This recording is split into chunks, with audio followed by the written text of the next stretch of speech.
Let's have a lesson and discussion on this work. Follow the lesson for free and just pick up all the tips. But if you're interested, I do have a sheet music edition of all 25 etudes in Carcassi's Op.60, and there's a link for that in the description.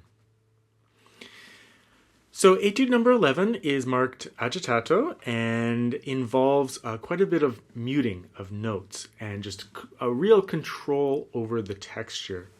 So I think what we'll do is we'll start with just a conversation about that, about how to practice it, and also just the aesthetic in general. So this piece has two voices and they go back and forth, they exchange. You have the upper voice, and then the lower voice. And then the upper voice, and then the lower voice. But he writes, very specifically writes in rests, and I think the muting of the notes and the shortening of the note values to their actual note values is really important to the agitato feel. If you have a trouble muting, you won't have trouble with feeling agitated in this piece, the agitato. But it's not really just an agitated feeling. It's a restlessness in terms of the momentum of the piece, and I think that the muting of the lines and the quick exchanges between the two voices all contribute towards the agitato feel. When you first start playing the piece, it seems like this is going to be fairly easy. It's fairly easy to play. But as you pick up the speed, keeping that texture under control, keeping the note values exact can be very difficult. I found it quite difficult not to practice or to play, but when I hit the record button, I started to notice like, oh, some of those notes aren't sustained like, exactly how I want them. But let's talk about that. So when you're practicing the piece, what I did is I put the metronome onto the 8th note, and that allowed me to make sure that I'm muting. So mute. And with the bass line, mute. So when that extra metronome tick comes in, you have to mute notes. Mute, mute, mute, mute, mute. So you're constantly muting the upper voice and then the lower voice, and all to the 8th note. So when you're first practicing the piece, I like to go really slow with the metronome. I go much slower than that. Like go mute the upper voice, mute the lower voice, and you go back and forth like that, making sure you're doing it. So with this slow practice and this slow practicing of the muting, I would be very clinical with it. When you actually go to play the piece later, I think that you don't have to be, the idea of agitato is not to be clinical here.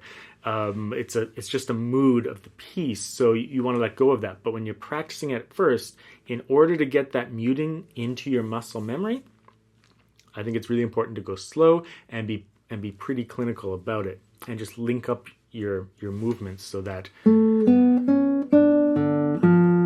that you realize that when the thumb, like when the mute occurs, the other voice is playing something, and you want to link up the way that you mute with the playing of that new note, which we will talk about. So slow practice, maybe with the metronome, just really being very careful with those mutes. Once it's in your muscle memory, you don't have to think about it very much. You can kind of turn off that part of your brain and focus on the piece and shaping the lines, because you also want, the lines to have, flow to them despite the muted aspect of the piece. The agitato feel does not come from a lack of legato within the musical lines. It just comes from the fact that the lines are so short and they're jumping back and forth. How do we mute? So there's really two main ways that we mute the notes in this piece, and then there's some auxiliary ways that we have to consider. The two main ways are in the upper voice, letting go of the note. And then you let go of the note in the left hand. Letting go of the note will stop the sound. And because there's always another voice happening at the same time, any kind of little tiny sounds from lifting your finger doesn't really get picked up too much. In the thumb voice, we accomplish the muting by putting our thumb back on the string that we played when the eighth note rest occurs. So in the upper voice, it's usually letting go of the left hand. In the lower voice, it's usually replanting our thumb on the bass note. Now, there's a couple of places in the piece, though, where an open string occurs in the left hand, which doesn't allow you to let go of the note. When we look at going into to measure 5 there, when I mute that, I try to mute it with this part of my first finger. So when my first finger comes down on that E, I mute the high E by just like using a little tiny bit of bad technique and hitting that note. You could do a bar in that figure. That could work as well. I didn't opt for that. But nevertheless, that would be another option. The same thing happens in measure 6 there. So when I play that fourth finger, again, I let the first finger kind of come down on the string. And it's not sloppy. You get used to doing it in a precise way, but it's a little bit weird. So with that open string, that's kind of one of the only times that you really have to worry about an auxiliary muting is that open string there. The rest of the times you can just lift your finger. I did try to possibly put my finger back on that string, but I really find that quite awkward in the context of so much movement in this piece. So I think just those subtle placing of the first finger flesh back on that string can get rid of that open string if you're being picky with it. So all of this seems complicated, but the piece is very uniform in nature. You're doing the same type of muting throughout the whole piece, so you get used to it very quickly. With that slow practice, possibly with the metronome, you can really get it into your muscle memory, and then you don't think about it. Then it just becomes an aesthetic of the piece. And as you can hear, if you listen to my performance again, I'm not always 100% precise. I will continue working on being as precise as possible, but there's a couple of times when maybe I let a note ring like a hair too long, or I cut its note value just a little bit by accident, and to some extent that comes with the territory. Practice in a way that you are being very precise. When you go to play the piece, you have other considerations. You want it to be exciting, maybe a little bit mysterious and restless in this piece, and you want to really get into that and some of the dynamics too, and shaping. So there's other considerations, and so I try to separate the two things by really practicing the muscle memory slowly and precisely, and then working on the musicality of the piece, and hoping for the best. But the way that we practice can be very, very precise. Which will help us prepare for the performance goal of doing it pretty accurately. But remember, it's just an aesthetic for the piece, so you want to do it as best you can without worrying about it too much. You just simply dedicate a portion of your practice to being precise with it. Okay. I think that we'll just have a quick discussion on the right hand fingering, and then we'll do just a little bit of a walkthrough of the piece. So for the right hand fingering, it's mainly I am on the upper voice, sometimes with A if it's an arpeggio. With any of these lines, it's like I am alternation. With their arpeggios,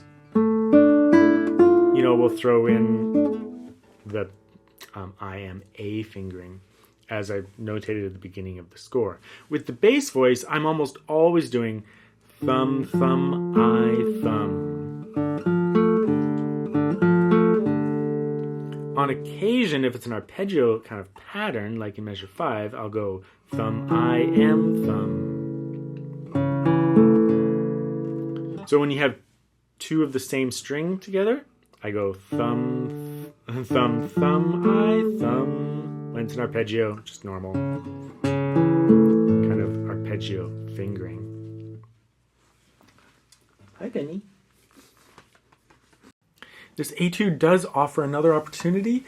If you were to play all of the lower voice with your thumb, it could be an excellent thumb study. Just playing all of that lower voice with the thumb. But I think it only really would work at slower tempos.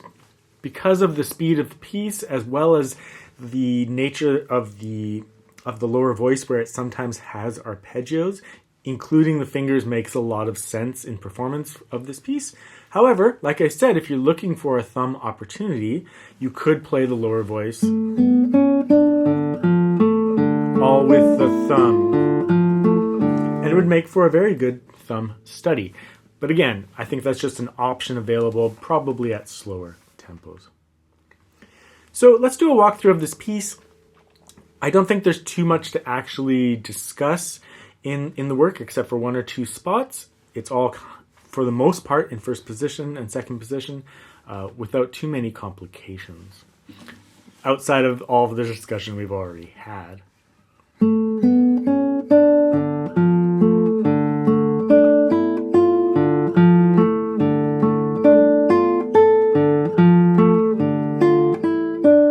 There's that one spot with the open string, fingering.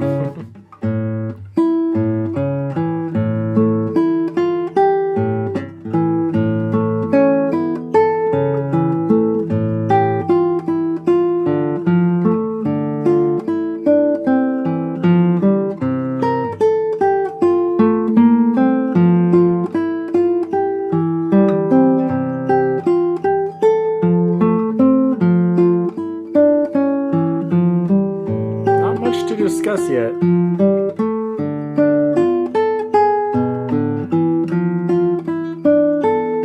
There's a small right hand fingering change just because of the change in texture at the cadence there.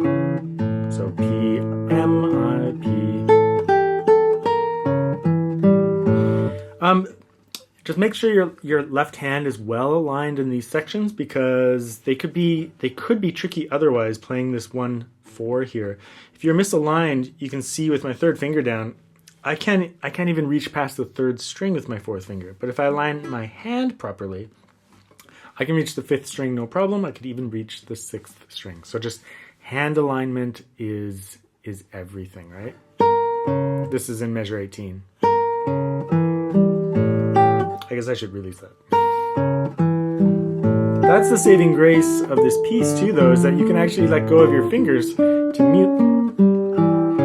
Here, the right hand fingering, whatever works best for you, I generally use I and M, and then thumb.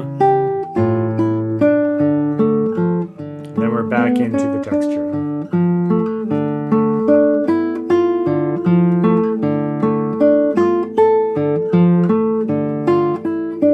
Here, I do a bar across all 6 strings at the first fret so I can slide it up.